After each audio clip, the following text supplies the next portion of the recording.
آج ہم جس موضوع پر بات کرنے جا رہے ہیں وہ ہے استاد کا مقام اور مرتبہ۔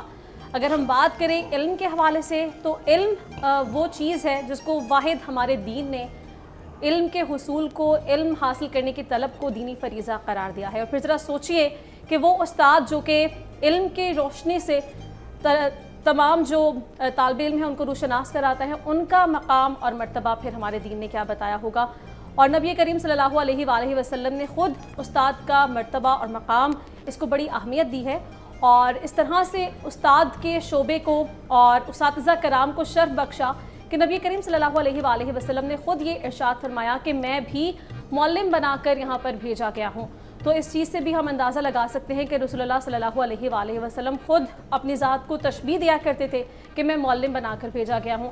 آج ہم اس موضوع پر گفتگو کا آغاز کریں گے۔ ہمارے ساتھ جو آج گیسٹ موجود ہیں اس میں جینیس آف پاکستان حافظ محمد عثمان صاحب موجود ہیں۔ السلام علیکم، ویلکم۔ پہلے ہم ایک دفعہ موضوع پر گفتگو کا آغاز کرتے ہیں، اور حافظ صاحب آپ سے اگر گفتگو پر آغاز کر لیا جائے تو یہ بتا دیں کہ ہمارے دین نے اساتذہ کا جو ایک مقام اور ایک مرتبہ بتایا ہے وہ کیا ہے، اور کیا آج کے معاشرے میں ہمیں وہ اہمیت اور وہ مقام اساتذہ کا نظر آتا ہے، اور اگر نہیں نظر آتا تو پھر ان کو نظر انداز کر دینے سے ہم کس نقصان کا مطلب کیا نقصانات ہمیں فیس کرنے پڑتے ہیں؟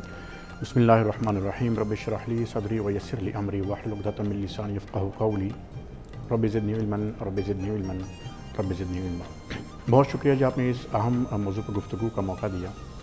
ابھی جس طرح آپ نے فرمایا، سرکار دو عالم صلی اللہ تعالیٰ علیہ وآلہ وسلم نے جب یہ فرمایا کہ مجھے معلم بنا کر بھیجا گیا، اگر آپ پوری تاریخ انسانی پہ غور کیجئے تو کم و بیش 1,24,000 جو پیامبر ہیں وہ معلم بنا کر بھیجے گئے۔ 1,24,000 پیامبروں میں سے 313 رسول اور 6 اولو العزم۔ جب آپ سب کی بات کرتے ہیں تو سب کو معلم ہی بنا کر بھیجا گیا۔ اگر دنیاوی بات کریں تو میں ہمیشہ کہا کرتا ہوں کہ اللہ پاک جسے بادشاہ نہیں بناتا اسے استاد بنا دیتا ہے۔ تو ہمارے اساتذہ جو ہیں وہ ہمارے بادشاہ ہیں اور ہم ان کی رعایا ہیں۔ اب کیسے ہی استاد ہوں گے سرکار دو عالم صلی اللہ تعالیٰ علیہ وآلہ وسلم، اور کیسے ہی وہ شاگرد جو صحابہ کرام رضوان اللہ تعالیٰ علیہم اجمعین کی صورت میں موجود۔ اگرچہ آج نہ ویسا استاد نہ ویسے شاگرد، لیکن چونکہ ہم پیروی انہی کی کرتے ہیں اور ہم نے انہی کے نقش قدم پر چلنا ہے، لہٰذا ہمیں رہنمائی وہیں سے لینا ہوگی۔ دیکھیے، استاد کا مقام تو بلند رہے گا، لیکن اہم بات اس کے اندر یہ ہے کہ شاگرد کا رسپانس کیا ہے۔ دو قسم کے شاگرد ہو سکتے ہیں، ایک وہ ہوں گے کہ جو با ادب ہوں گے، اور ایک وہ ہوں گے جو بے ادب ہوں گے۔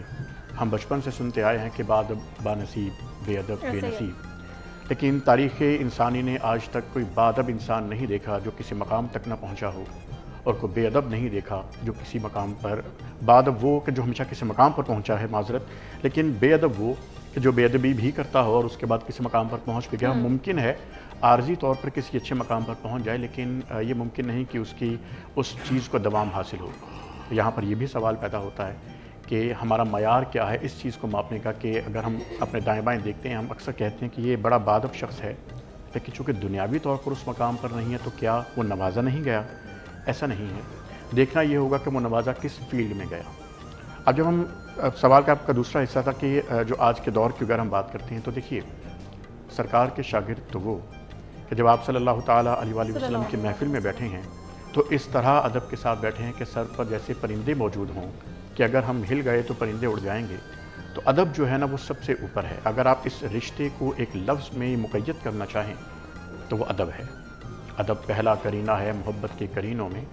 تو جہاں پر بات ادب کی ہوگی، جہاں پر دنیا کی پوری تاریخ کا، فلسفے کا بھی مطالعہ کیجئے تو دنیا میں جتنے بڑے لوگ جن کو ہم دنیاوی طور پر بڑے سمجھتے ہیں، کیونکہ دین میں جو لوگ بڑے ہیں وہ تو بڑے ہیں ہی، لیکن کچھ ایسے لوگ جو تاریخ جن کو بڑا مانتی ہے، اگر ان میں آپ کامن چیز دیکھتے ہیں تو اپنے اساتذہ کے لیے بہت بڑا ادب کا ایک فیکٹر موجود ہے۔ میں سرکار سے بھی پیچھے چلوں گا۔ آپ حضرت ابراہیم علیہ السلام اور حضرت اسماعیل علیہ السلام کا واقعہ، جس کو ہم سب قربانی کے واقعے سے جانتے ہیں، ان کے آپس میں 3 تعلق تھے۔ باپ بیٹے کے تعلق تو موجود تھا، 2 انبیاء کا بھی تعلق موجود تھا، لیکن ان کا جو تیسرا تعلق تھا وہ استاد اور شاگرد کا تھا۔ کیونکہ حضرت اسماعیل علیہ السلام کی جو تربیت ہے، جس طرح حضرت ابراہیم علیہ السلام نے فرمائی ہے، وہ ایک ایسا الگ سے موضوع ہے جس کو پڑھنے کی ضرورت ہے۔ اب اگر آپ یہ سمجھیے کہ جب ایک باپ یا ایک استاد آج کے دور میں کسی کو اپنا یہ خواب بتائے کہ میں نے تمہیں خواب میں ذبح کیا، تو بہت سارے سوالات جنم لے سکتے ہیں نا، کہ میں تو وہ خواب میں نہیں تھا، ہو سکتا ہے میرا بھائی ہو، یہ بھی ممکن ہے کہ نہیں جی آپ نے خواب جو ہے وہ غلط دیکھا، یعنی ہم اس خواب کے بارے میں ابہام کے بارے میں بات کریں گے، یا ممکن ہے کہ اس پر یقین نہ کر رہے ہوں، لیکن جب ہم اس مقام پر پہنچے ہوتے ہیں کہ جو آپ کو اللہ پاک نے حکم دیا آپ اس کی تعمیل کیجئے، تو جو استاد نے بات کہی، آج کی مثال میں اس میں ایک کوٹ کر دیتا ہوں جو آپ کے سوال کا آخری حصہ تھا کہ کیا آج ہم جو ہیں وہ اس روش پر چل رہے ہیں، اور اگر نہیں چل رہے تو اس کے نقصانات کیا ہیں۔ اس کو اگر آپ مختصراً یہ سمجھ لیجئے کہ آج وہ شاگرد جو یہ سمجھتے ہیں کہ 4 چیزیں اگر سمجھ آ جائیں تو استاد سے آگے نکل گئے، جی دنیاوی ڈگری میں آپ آگے نکل سکتے ہیں، لیکن یاد رکھیے کہ ماں باپ اور استاد یہ ایک ایسی تکون ہے کہ بڑا دلچسپ بات ہے کہ ان میں سے کبھی کوئی آپ سے حسد نہیں کرتا، کبھی کوئی آپ کی جو ترقی ہے اس سے خائف نہیں ہوتا، وہ یہ نہیں کہتا کہ اس کی ترقی نہیں ہونی چاہیے۔ تو یہی وہ 3 رشتے ہیں جس میں استاد روحانی باپ کا درجہ رکھتا ہے کہ اگر آپ چند چیزیں جاننے کے بعد یہ سمجھنا شروع کر دیں کہ میں اپنے استاد کو کراس کر گیا، میں یا ان سے آگے نکل گیا، تو یقین کیجئے خام خیالی سے بڑھ کر کچھ نہیں ہے۔ یہ خام خیالی تو ہو سکتی ہے، کسی انسان کا گمان تو ہو سکتا ہے، لیکن یہ نہیں ہو سکتا کہ اس کا حقیقت سے دور دور تک کو تعلق ہو۔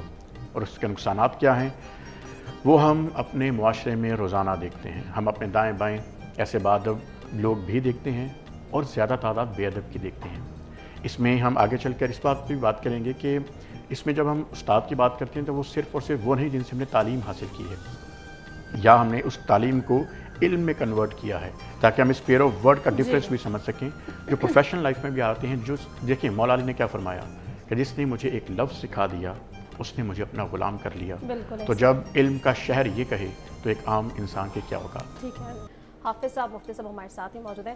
حافظ صاحب بریک پہ جانے سے قبل جیسے گفتگو ہو رہی تھی کہ آج کل عصر حاضر میں وہ مقام نہیں رہا اساتذہ کا، تو آپ کو یہ وجوہات لگتی ہیں کہ اساتذہ کا معیار بھی اس طرح سے نہیں رہا ہے، اور ہمارے دین نے بھی کیا معیارات اور کیا احکامات دیے ہیں اساتذہ کے حوالے سے، اور کیا آج کے دور میں اساتذہ وہ مقام قائم رکھ پائے ہیں؟ یہ بہت خوبصورت سوال ہے جی کہ مقام تو استاد کا جو یا اساتذہ کا مقام تو وہی رہے گا، یہ اہم ہے کہ کیا وہ مقام ان کو دیا جا رہا ہے یا نہیں، لیکن جو سوال کا دوسرا حصہ وہ بھی اتنا ہی اہم ہے کہ کیا وہ معیار کے اوپر اساتذہ بھی پورے اتر رہے ہیں۔ ہم اس کو 1 by 1 ڈسکس کر لیتے ہیں۔ اگر ہم دین کی بات کرتے ہیں تو دین میں تو معیار بہت واضح ہے، جس طرح ابھی مفتی صاحب نے جس طرف اشارہ کیا وہ علم ہے۔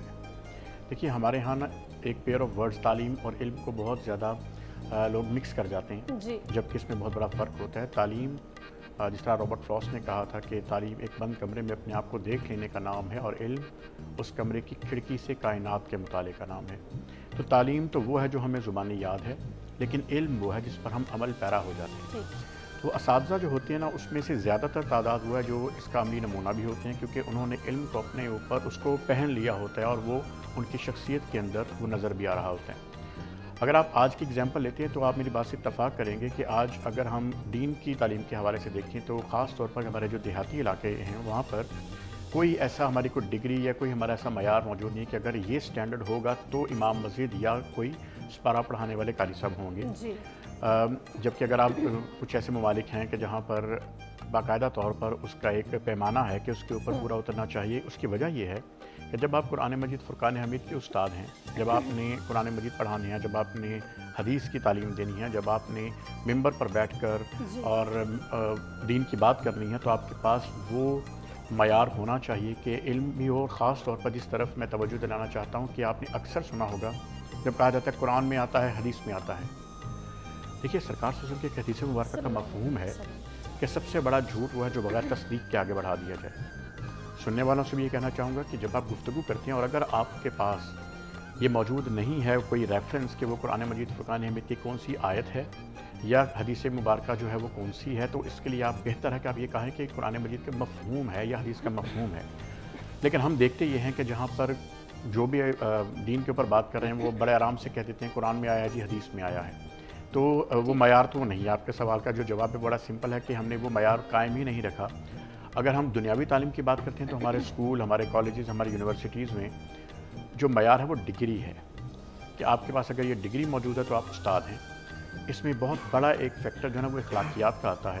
اس میں بہت بڑا ایک فیکٹر جو ہے وہ آپ کی اسپیشلائزیشن ان ہیومن بینگز یا بینگ ہیومن بھی آتا ہے کہ آیا آپ اپنا لیکچر ڈیلیور بھی کر سکتے ہیں۔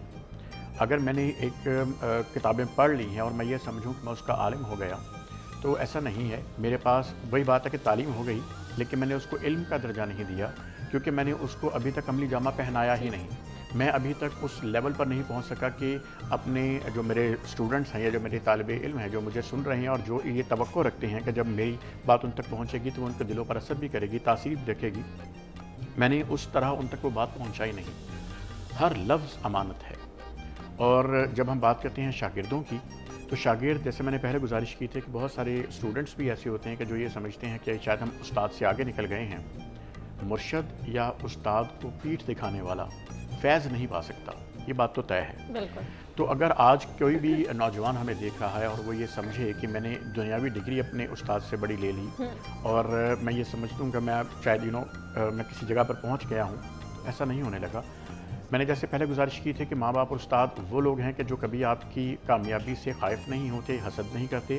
ایٹ دا سیم ٹائم یہ جو اسٹوڈنٹ ہے یہ ان کے اوپر ڈیپینڈ کرتا ہے کہ آپ نے ان کو جگہ کیا دی. میں ایک دنیاوی اگزامپل آپ کے سامنے رکھتا ہوں.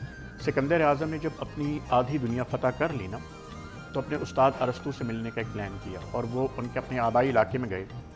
ارسطو اس وقت کافی ضعیف ہو چکے تھے اور وہ اپنے گھر کے باہر دھوپ سینک رہے تھے. اس دوران جب سامنے آ کر جو سکندر اعظم نے کہا کہ آپ کے شاگرد نے جا غرور سے کہا کہ میں نے آدھی دنیا فتح کر لی, مانگے مجھ سے کیا مانگتے ہیں. اچھا.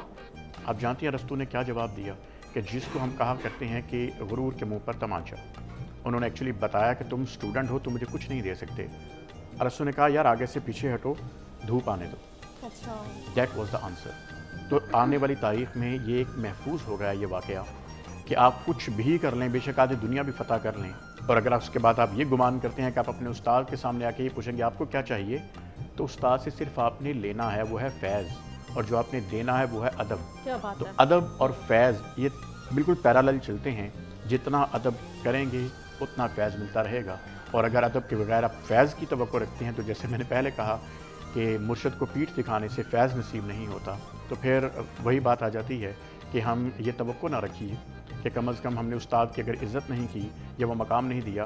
جس طرح بھی مفتی صاحب نے اشارہ کیا نا, میں اس بات کو تھوڑا آگے لے کے چلتا ہوں کہ جب استاد سامنے سے آ رہے ہوں تو جس طرح انہوں نے فرمایا کہ ہم سائیکل سے اتر جاتے تھے, ایسے بے شمار واقعات موجود ہیں. اور آج کی بھی تاریخ میں بھی الحمدللہ ہمارے استاد محترم جب تشریف لاتے ہیں, یہ ہو نہیں سکتا کہ ہمارے ہاتھ نہ بند جائیں, یہ ہو نہیں سکتا کہ وہ کھڑے ہو اور ہم بیٹھ جائیں. ان کے گھٹنوں کو ہاتھ لگا کر ان کے فیض لے کر کندھے پر تھپکی لے کر, یہ بہت ضروری ہے, بہت ضروری ہے. یہی وجہ ہے کہ پھر اللہ پاک آپ کو وہ عزتوں سے نوازتا ہے کہ جس کے آپ مستحق نہیں ہوتے, لیکن اللہ کے فضل سے آپ اس کیٹیگری میں, اس حصار میں ضرور آ جاتے ہیں جہاں پر اللہ پاک نے آپ کے لیے نعمتیں اور برکتیں. اس ادب کی وجہ سے, اس احترام کی وجہ سے اللہ تعالیٰ آپ کو نواز دیتے ہیں. اور آپ کہیں بھی کسی بھی مقام پر پہنچ جائیں, اگر استاد محترم آپ کی زندگی میں شامل نہ ہو تو آپ اس مقام کو حاصل نہیں کر سکتے.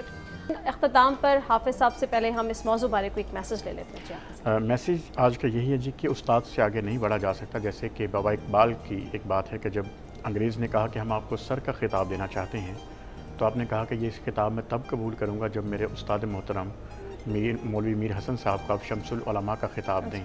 انہوں نے وہ قبول نہیں کیا.